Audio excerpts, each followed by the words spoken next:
National Weather Service in Lubbock, Texas has issued a severe thunderstorm warning for southeastern Lubbock County in northwestern Texas, northeastern Lynn County in northwestern Texas, Garza County in northwestern Texas, southern Crosby County in northwestern Texas, until 9:45 p.m.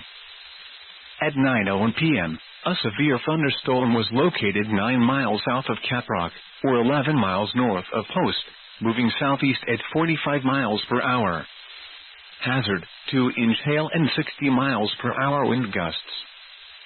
Source, radar indicated.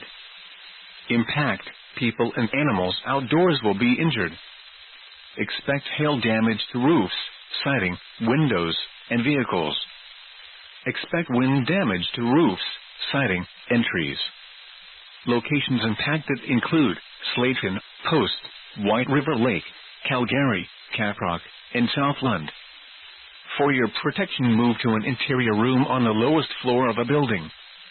A tornado watch remains in effect until 10 p.m. for northwestern Texas.